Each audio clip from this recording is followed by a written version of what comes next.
Creepy Podcast, el terror en 8D. Ponte cómodo, cierra los ojos y disfruta del terror.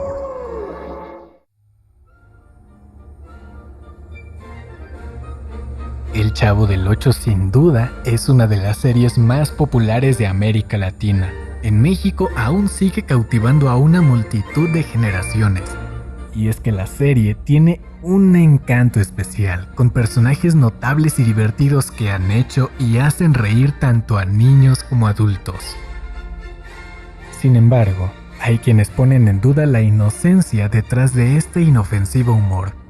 Escuché esta historia que asegura que el Chavo del Ocho no es lo que parece. Seguramente terminarás pensando que se trata del cuento de algún fanático, pero aún así no deja de ser interesante.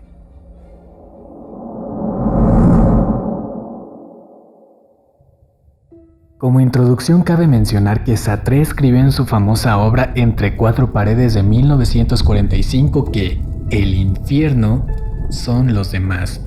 No existe una definición de infierno que sea universalmente aceptada en la tradición teológica de Occidente. Según el historiador Jean Delumeau, en una entrevista en el libro El fin de los tiempos, el catolicismo tradicional, apoyándose en San Agustín, predicó la existencia de un lugar de sufrimiento eterno para aquellos que hayan hecho el mal en esta vida y que nunca se arrepintieron. Esta noción, un tanto incongruente con la imagen de un Dios misericordioso, no prosperó fuera de la imaginación popular, siendo sustituida por el purgatorio, desarrollado en el siglo II. Principalmente por Orígenes. Nadie más podría ser condenado para siempre. Sin embargo, a excepción de los santos, todo el mundo tenía que pasar un periodo variable de purificación con la seguridad de la salvación final. San Ireneo no estuvo de acuerdo. Para él, los pecadores confirmados, obstinados, alejados de Dios, también se apartarán de la vida.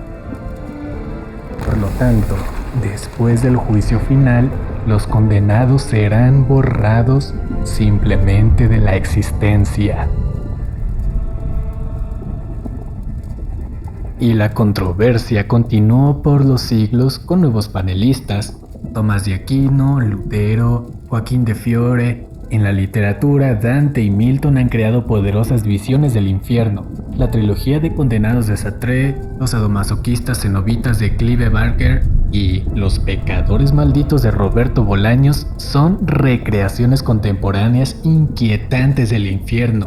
Sí, Roberto Bolaños. Me refiero al actor, escritor y director mexicano Roberto Gómez Bolaños, conocido casi en la exageración perdonable de Chespirito o Pequeño Shakespeare de México. Él es el creador de una de las más sutiles, brillantes y temibles representaciones del infierno en cualquiera de las artes: El Chavo del Ocho. El programa de televisión, como enseñó Baudelaire, el mayor truco del diablo es convencernos de que no existe. Podemos concluir que ese mismo diablo no vendrá a presentar a sus dominios a través de estereotipos: la oscuridad, el fuego, tridentes, lava, etc. En El Chavo del Ocho, de verdad, el infierno son los otros.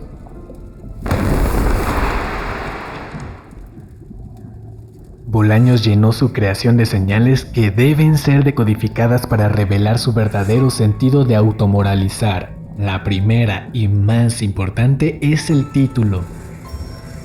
Originalmente el programa se llama El Chavo del Ocho. Nadie sabe el verdadero nombre del protagonista, ya que nunca fue pronunciado. Solo se conoce como El Chavo. El nombre en sí es una adaptación brasileña de la palabra Chaves, una palabra corrompida de chavo que significa maldita. Es cierto que un niño o chavo es aquel que hace maldades, le trastoca el orden de lo que es moral y socialmente aceptado como correcto. En la interpretación libre, el chavo es un pecador. Por lo tanto, la serie trata de pecados, no de pecados mortales. De lo contrario, sería muy difícil que los personajes generaran simpatía, sino más bien de pecados capitales. Contrariamente a lo que muchos creen, el protagonista no vive en un barril, sino en la casa con el número 8. Estando huérfano y sin hogar, fue recogido por una mujer mayor que nunca fue mostrada y que tal vez no exista. Si la muerte existiera de forma material, el número 8 estaría sutilmente asociado con ella. Solo se tiene que voltear el número 8 y se obtiene el símbolo de infinito.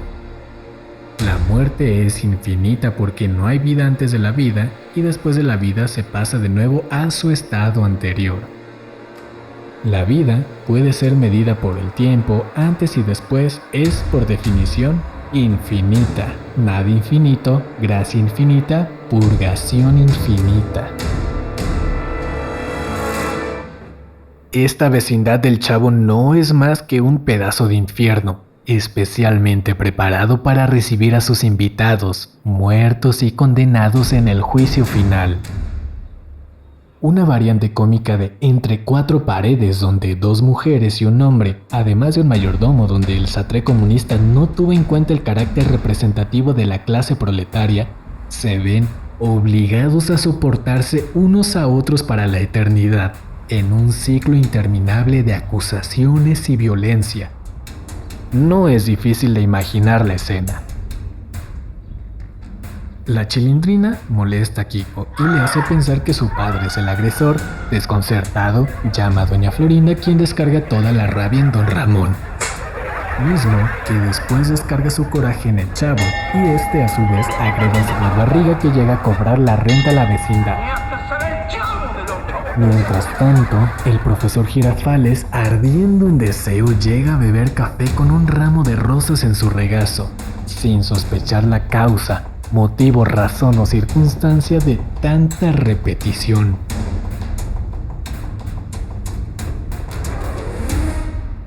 El escenario es un laberinto rizomático, sin centro, sin principio ni fin.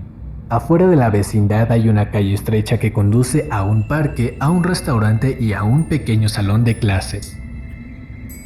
Las variaciones tales como Acapulco son excepciones a la regla. El universo de personajes se reduce a este espacio claustrofóbico donde un ambiente conduce a otro, que lleva a otro, que conduce a otro de forma indefinida.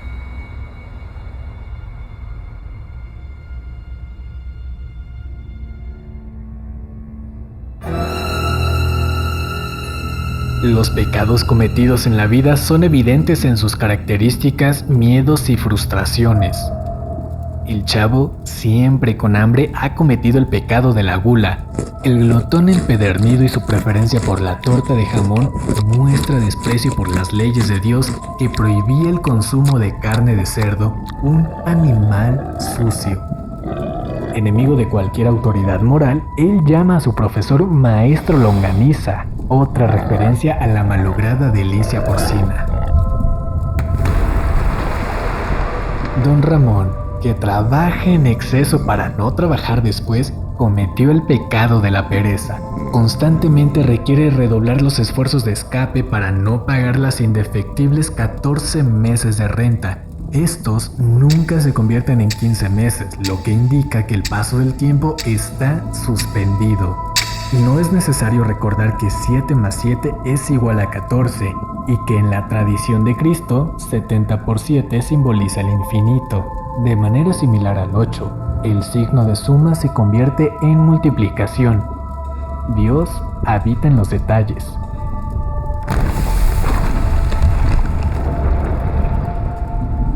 La codicia del señor Barriga es obvia. ¿Quién más podría cobrar el alquiler mensual casi todos los días? Los golpes que recibe del Chavo al llegar a la vecindad son parte de su castigo. El pequeño marinero Kiko, el niño más rico, es impulsado por la envidia. Cada vez que veía a uno de sus vecinos más pobres disfrutar de un juguete estropeado, la codicia le provocaba alegría e iba por uno de los suyos, siempre más grande y mejor, pero nunca le daba satisfacción. El juguete del otro, a pesar de ser claramente inferior, siempre parece más interesante.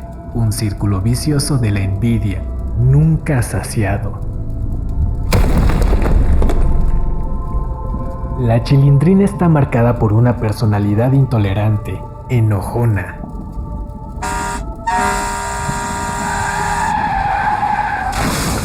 Muerta en un accidente de tránsito, trata de hacer lo mismo con el triciclo. Hubo muchas veces que pasó por encima de los pies y juguetes, siendo la más débil y más pequeña físicamente de la vecindad, solo puede llorar y llorar y llorar.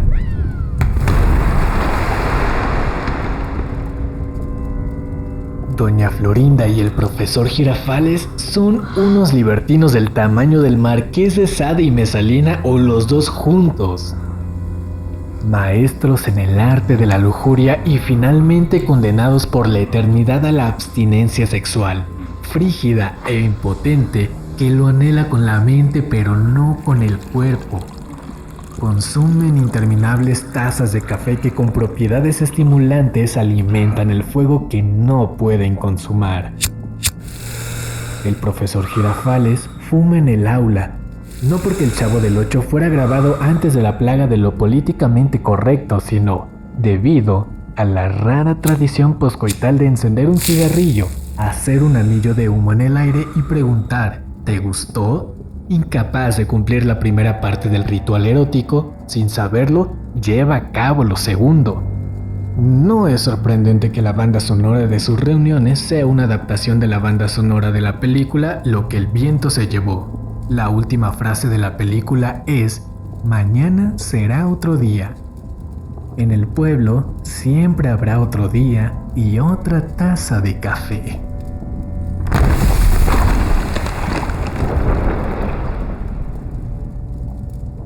Doña Cleotilde, la bruja del 71, sufría de extrema vanidad. El genio de Bolaños tuvo la delicadeza de invitar a la española Angelines Fernández para interpretar al personaje. Una vez más, el signo de una condenación eterna aparece. 71 no es más que la suma de 7 más 1 que da igual a 8. Doña Cleotilde era dueña de una mascota significativamente llamada Satanás. Llama la atención sobre otro elemento importante: la presencia de varios demonios vagando en la vecindad. Se trata de un demonio polimorfo. En algunos episodios, Satanás es un gato y un perro en otros. A diferencia de la paradoja pato-conejo de Joustron, Wittgenstein y Thomas Kuhn, que servía para el desenvolvimiento de la razón, el gato-perro es una representación de la mística, el perro en persona. En 1589, el teólogo Peter Binsfield, en el libro Clasificación de demonios de Binsfield, estableció que cada uno de los 7 pecados capitales tiene un patrón infernal. Es revelador que Lucifer, el nombre con el que muchos llaman a Satanás, genere vanidad. Los otros son la generación de la lujuria, Asmodeo; Belcebú, la gula; la avaricia, Mamón; la pereza, Belfegor; Azazel, la ira; y la envidia, Leviatán. No nos engañemos, ellos rodean la vecindad constantemente para promover el desorden, el dolor y la tentación. Si el gato perro de Lucifer o Satanás ayuda a difundir el rumor de que la señora Cleotilde es una bruja, parece obvio que la bella muchacha Patty y su tía Gloria son Belcebú y Belfegor transformados en súcubos, demonios de sexo femenino, preparados para atizar el apetito del chavo y despertar al don Ramón de su letargo. A su vez, el galán de las novelas, Héctor Bonilla, quien visitó la vecindad, es nada más y nada menos que Asmodeo en forma de íncubo, demonio de sexo masculino, con la misión de romper la relación de la pareja de libertinos castrados.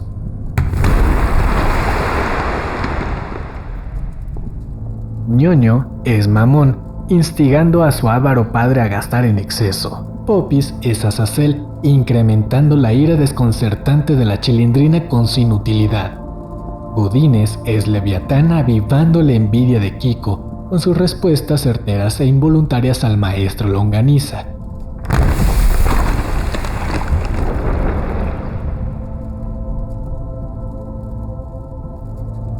Los personajes de poca relevancia como Doña Nieves, Señor Hurtado, los jugadores de yoyo, los estudiantes anónimos de la escuela, los clientes del restaurante, el personal del parque y la fiesta de la buena vecindad, entre otros complementos, son entidades demoníacas más pequeñas que funcionan para crear la ilusión de normalidad.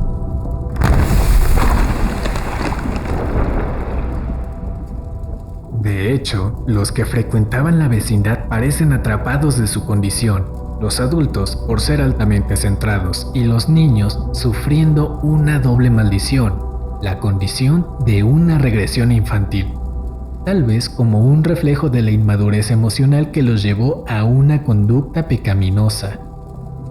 Mientras que muchas personas sueñan con tener la experiencia de la madurez en un cuerpo joven, ellos se quedaron con el cuerpo que poseían a la hora de la muerte, pero no con su experiencia. Estas son las sutilezas de la burocracia infernal.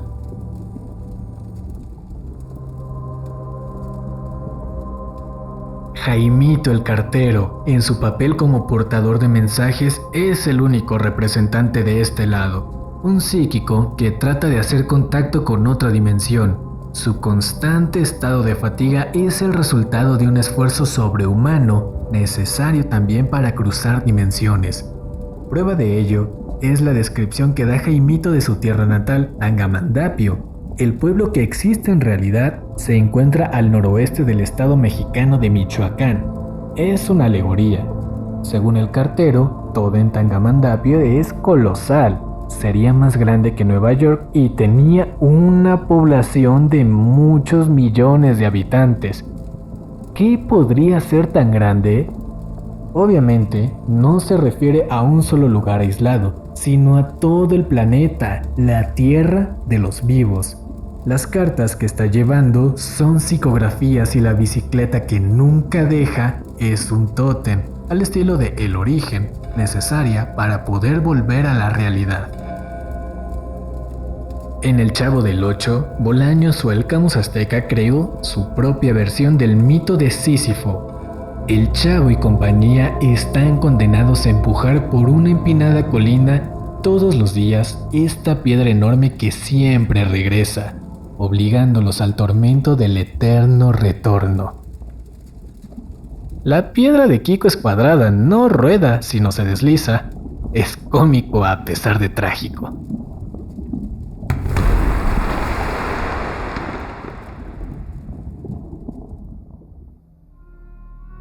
Gracias por habernos acompañado en esta experiencia de terror auditiva. No te pierdas todos los miércoles y viernes los nuevos episodios en esta misma plataforma. Si quieres más contenido, visita Creepy Podcast en Facebook e Instagram. Nos vemos pronto y que el terror te acompañe. Esta obra es una interpretación de El Chavo del Ocho Infierno del autor Timmy Burch 2604, encontrada en el sitio Creepypastas Wiki.